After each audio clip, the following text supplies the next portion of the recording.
All right, you small business owners are competing for more clients by lowering your price, and you think that that is the move. But I'm going to show you in this episode how Jeff and Tara, two clients of my CEO Clubhouse program, added $100,000 of annual recurring revenue into their real estate agent coaching business, all because they doubled their prices on day one, didn't lose an exodus of members. They actually built a wait list for their membership. So I'm going to walk you through the exact steps that they took and how they got from feeling super scared about the process to having this abundance of attention and desire from their audience.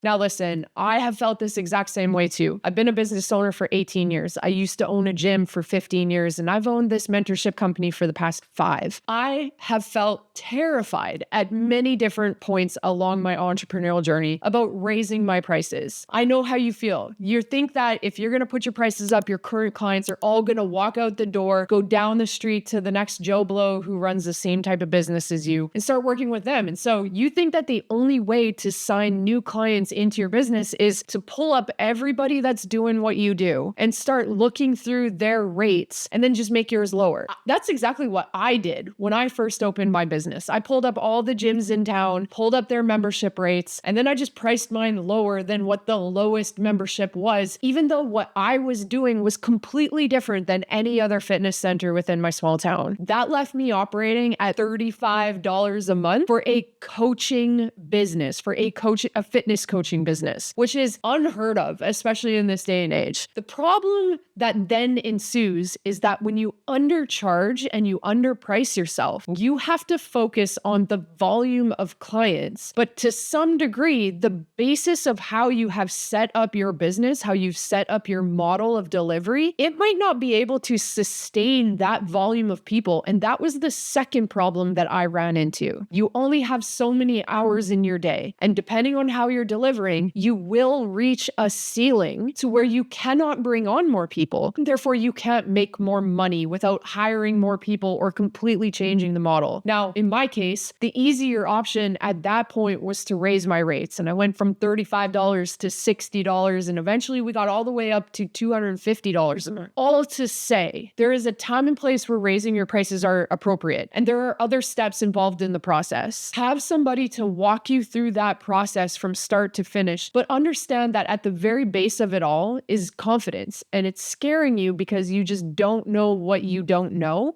And we also have our own personal objections to deal with when it comes to being a consumer. That was the other problem that I encountered. I was a broke student. I was now a business owner that I had no plans of opening this business, but here I was. I had student loans that I couldn't pay. I couldn't pay myself from the business. And so to me, charging $100 a month, that is not something that I personally as a consumer would have paid. And therefore, I was terrified that if I wouldn't pay it, how would other people in my community pay that? That is just not the case. Most of the time, we are not our ideal clients, and that's okay. That's okay. But in today's episode, I want to walk you through 2 of my particular clients. Their name are Jeff and Tara. They're from Oklahoma. They coach real estate agents to help them get their deals across the table. Now, Jeff is a lawyer, and so dealing with all the contracts and legal obligations and all that stuff, he nerds right out over that. And I love that for them. When I first met Jeff and Tara just 12 months ago, they came into the conversation of him wanting to exit his full-time job as a lawyer, them wanting to have more impact on more real estate agents within the state, and them knowing that what they were doing was different than anyone else in their industry. These are all valiant missions to have. But they also knew that this $60 a month membership to their coaching practice was not cutting it. And they thought that their solution to their problem was just get more people in the door. In order to get them to their goals fastest based on what their perfect day plan looked like, we had to look at their model and their delivery and align what they were giving away for the value that they were actually giving away. Now, Jeff and Tara were super unconfident. They were scared of what was going to happen. They had their own perceptions about real estate agents within their area and whether they would or wouldn't pay a higher rate than what they were already charging. They were convinced that they couldn't bring in new clients already because the price was already too high at $60. I'll tell you why that was wrong. And most importantly, they wanted this flexibility in their day and their life, but they just couldn't see the path on how to get there. And so today, let's let's walk through a little bit what that looked like and how we got there. Now, I'm a talker in a jar, so we're going to do this like this. And so if you're new to the channel, my name is Taryn Dubreuil. I'm the owner of Perfect Day Business Mentorship, and I have a flagship mentorship program called the CEO Clubhouse. I work with small business owners between $8,000 and $10,000 a month who have reached that ceiling and don't know how to get past it because they don't have enough time to do anything else. That's my specialty. Jeff and Tara were just like you. And so today I'm going to show you how we navigated that. Now, like I said before, they started at $60 a month. They were super unconfident. Like when I first talked to them, they were pretty convinced that the perception they had of real estate agents in their area would not pay more than $60 a month. And they were convinced that because they were struggling to sell the $60 a month. I could see that already talking to Jeff and Tara that, they had a crazy demand of an audience. Jeff's Facebook, their Instagram, everything. He has a YouTube channel. He has the attention that most small business owners don't have. So that told me that it was more of a sales problem of why they couldn't get these real estate agents to pay $60 a month. That was not the problem, but that's what they thought it was, which is common. We see this problem and automatically we think it's the price, but 9 times out of 10, it's a little bit further down the system. So they couldn't convert the people they were talking to, right? The second thing that was very evident was that they were teaching for free. If you give Jeff a platform, he's going to take it and he would happily take it for free. Now, if there's a bane of existence for small business owners, it's this. Like, we just want to help as many people as possible, and we will gladly do it for free because that is the type of people that we are. I'm like that. I know you are like that. But at the end of the day, if we want to build our business to support the lifestyle that we want, we have to charge for our worth, for what we're doing. We have to charge for our service. We have to charge for our time. And so that was one of the major problems, was that Jeff was just teaching for free and a very high volume of it. He was doing workshops in person, he was doing virtual workshops, and a lot of them during the week, and not charging for them. And that is a very perfect opportunity of a place to place a financial sort of wall to indicate better quality leads, especially when he had an abundance of leads like he did. Now, some of the other things, like I mentioned, he had this full-time lawyer job that he wanted to get rid of. They wanted some flexibility in their days and their lives, right? And most importantly, like every small business owner, they just wanted to help more people. And I love that. That's the whole moral of the story, right? Now, when it comes to raising your prices, there's 3 different areas of our business that we want to look at, or that we can look at changing, okay? And so it looks a little bit like this. On the very first beginning part of when we go to encounter that, we want to make more money, but we might not necessarily have enough time, is we have to look at the time that we're allocating. The very first problem that happens is you run out of time. And so when you're stuck between that $5,000 to $8,000 a month, maybe 10 pushing it, depending on the type of business you are, it is you as the business owner who is the one that is doing all of the work. You're the boots on the ground. You're the one that's spending a majority of the time doing the stuff. And so you have a particular ceiling where you cannot exchange time for money anymore. And so at this point, a lot of people or a lot of business owners take the next step by hiring.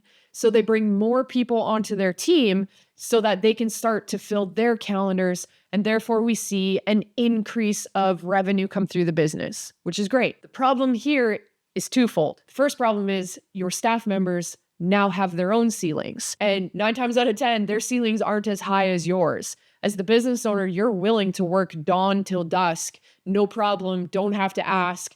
You will do that because you have that understanding. This is your business. And that is a requirement of being the business owner.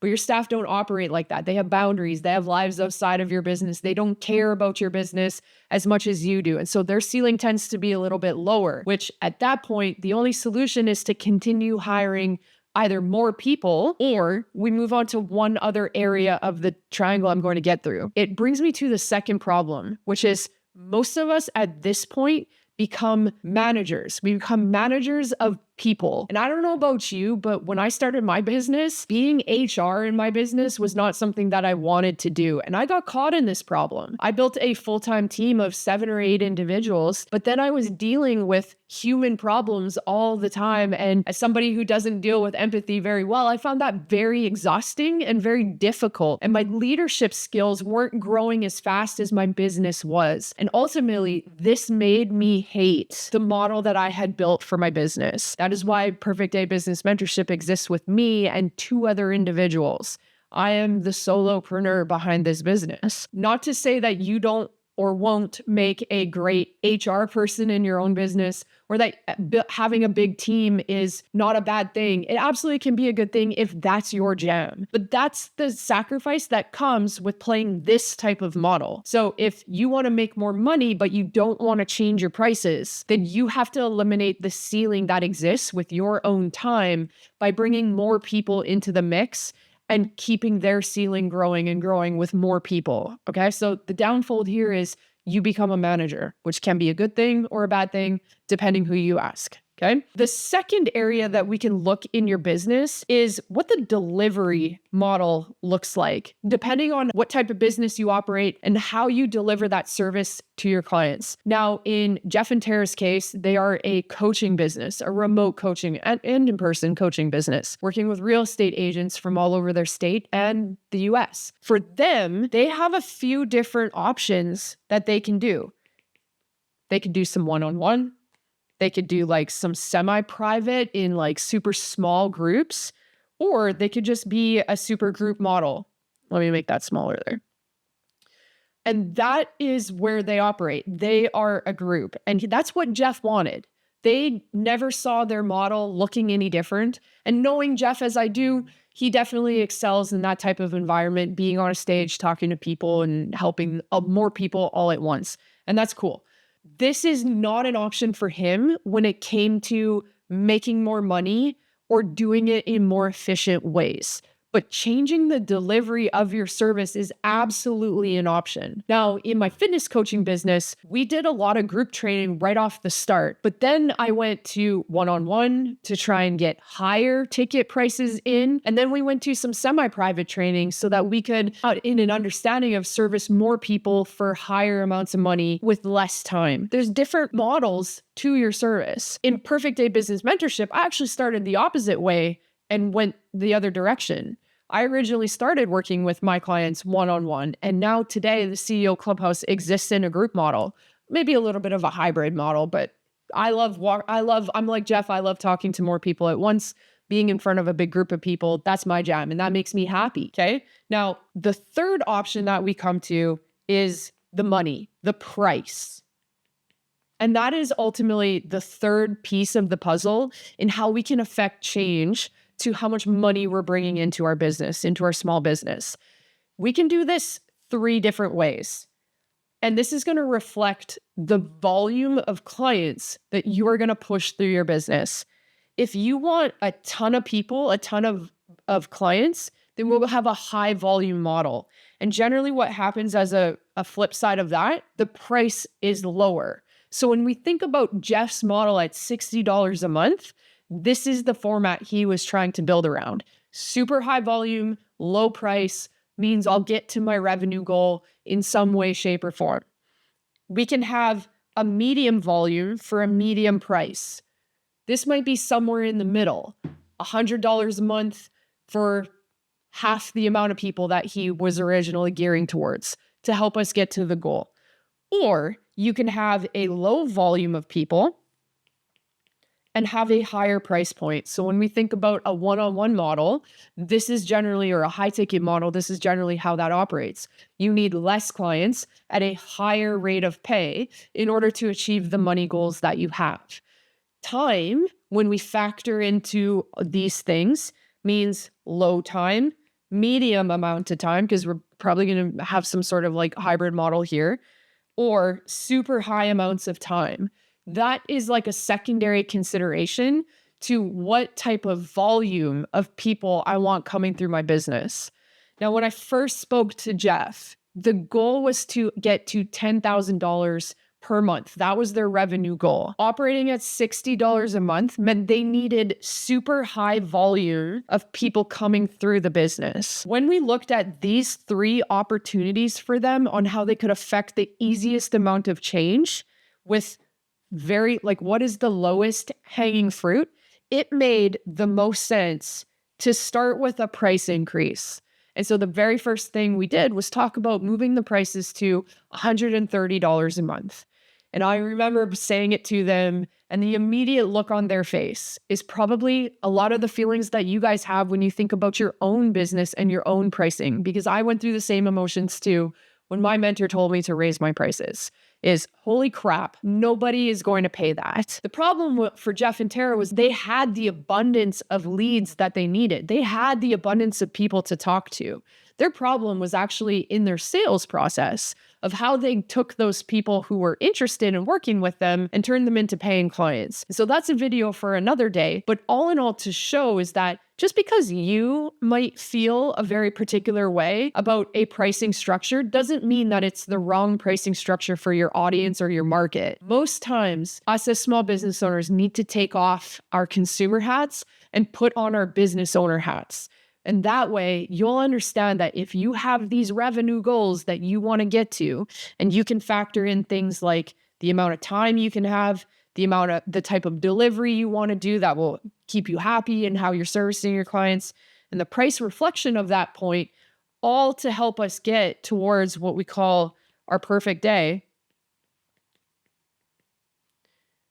then you too might find that the lowest hanging fruit is to simply just adjust your rates. Okay? Now, Jeff and Tara leave on day 1 having raised their rates. Nervous as all hell, just like all of you guys would be too. So they went from $60 a month to $130 a month, little over double. They were overflowing with attention. He was not in any hardship for leads, not at all. The other part that we raised the price on was their workshop, and they ended up 6-timing the price of their workshop.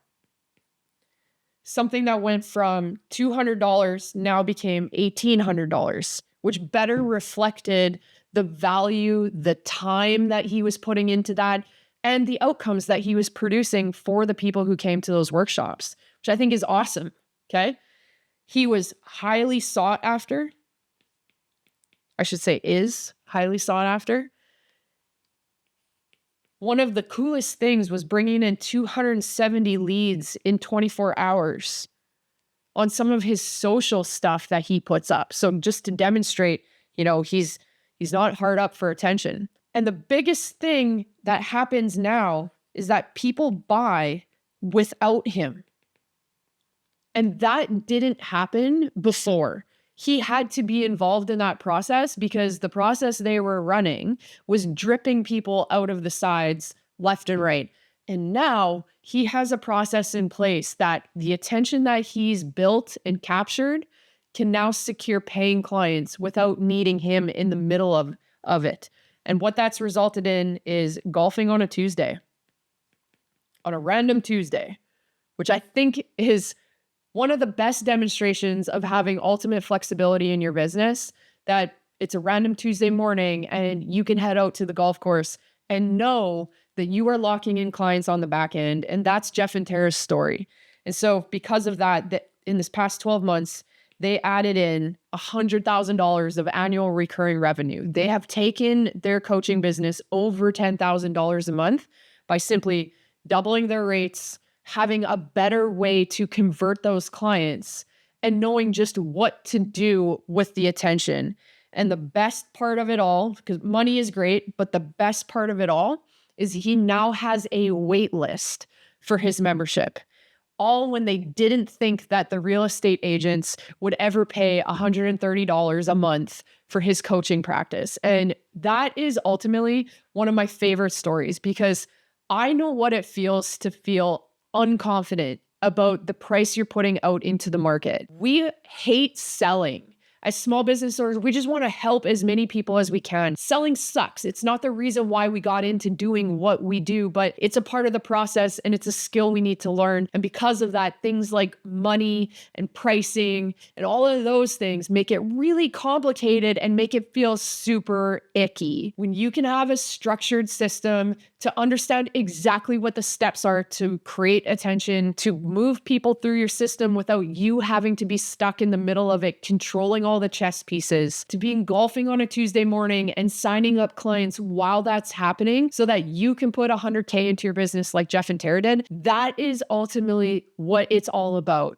Your perfect day might look a little bit different than Jeff and Tara's. Mine looks a little bit different. It's on my bike, lost on the highway on a mid-Monday morning while clients are jumping into the CEO Clubhouse. If you want the full roadmap, the full blueprint of all the steps that you need in place in order to get yourself to consistent 30K months working 3 days a week on 90 minutes a day, just click the link below to go to the first video of a 5-part mini series I put together to help you earn more and work less, build the freedom of money, time, and mental space into your small business. It's a 5-part mini series. It'll take you 10-15 minutes to get through. It's one of the most impactful things I've done in both of my small businesses over the last 18 years. Click that link below. I'll catch you guys next week.